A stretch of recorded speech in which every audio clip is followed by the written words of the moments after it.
जवळजवळ सर्व धर्मियांनी बंद पाळलेला आहे। नांदेड शहरामध्ये अतिशय चांगल्या प्रकारे याचा प्रतिसाद आहे। पोलीस व्हेकल किंवा ॲम्ब्युलन्स किंवा महसूल प्रशासनाचेच अधिकारी आज रस्त्यावर फिरत आहेत। सर्व ठिकाणी शांतता कशी राहील या दृष्टीने आम्ही प्रयत्न करत आहोत। शहरात गुरुद्वारा असेल, त्याचबरोबर मंदिरं असतील, हे सगळे बंद झालेले आहेत। तरीसुद्धा काही ठिकाणी अजूनही त्याचा कुठे होत असेल तर आम्ही लक्ष घालत आहोत।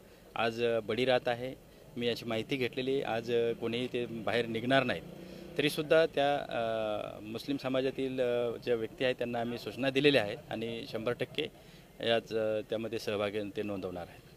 नमाज असतील, पूजा असतील तर ते घरीच बसून करत आहेत।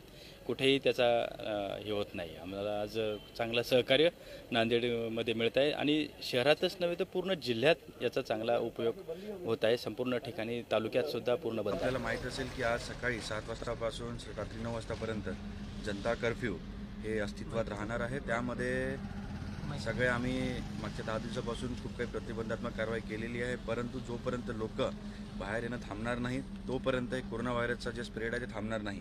त्या अनुषंगाने आज जो जनता कर्फ्यू आहे त्याच्यामध्ये आज सकाळपासून मी आणि SP साहेब आणि आमचे सगळे पोलीस प्रशासन, आमचं महसूल प्रशासन आणि आम्ही सगळे लोक सगळं चक्कर घेतो आणि याला लोकांचा चांगला प्रतिसाद आहे। कोणीच बाहेर नाही आहे, जे अत्यावश्यक सर्व्हिसेस त्याच चालू आहे, बाकी सगळे लोक घरी आहे।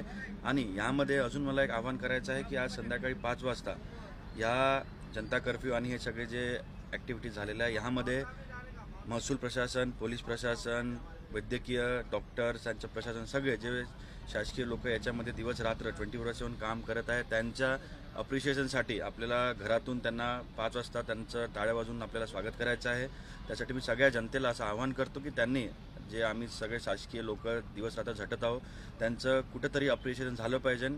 एवढ्या डेंजरस जे कोरोना व्हायरसची जे साथ आहे त्याला आपण चांगल्या रीतीने आपण त्याला तोंड देत आहे। त्यामुळे नांदेडमध्ये अद्यापर्यंत एकही पॉझिटिव्ह नाही। त्यामुळे मला खूप आनंद होतो की आमचं सगळं प्रशासन खूप चांगल्या रीतीने काम करत आहे। त्यामुळे सगळ्यांनी 5 वाजता त्यांच्या सगळ्यांना अप्रिशिएशन करण्यासाठी आपल्या घरूनच त्यांना त्याची टाळ्या वाजवून त्यांचं अप्रिशिएशन करावं। Will prepare for the worst. त्याच्या अनुषंगाने डिस्ट्रिक्ट हेडक्वार्टरला, तालुका लेवलला आयसोलेशन वॉर्ड आहे, क्वारंटाईन वॉर्ड, उपरोक्तप्रमाणे सगळ्या फॅसिलिटीज आम्ही उपलब्ध करून दिलेल्या आहे, जेणेकरून जर म्हणजे वर्स्टच्या वर्स्ट कंडिशनमध्ये जर कोणी पॉझिटिव्ह आलं, न येण्याची आम्ही दक्षता घेऊच, पण आलंच तर आपल्याकडे सगळं व्हेंटिलेटर, सगळे ECG मशीन, सगळे बेड्स वगैरे फॅसिलिटी अवेलेबल आहे। त्यामुळे घाबरायची काही गरज नाही आणि कोरोनामध्ये घाबरायची आणि पॅनिक व्हायची गरज नाही, परंतु दक्षता तेवढंच महत्त्वाचं आहे।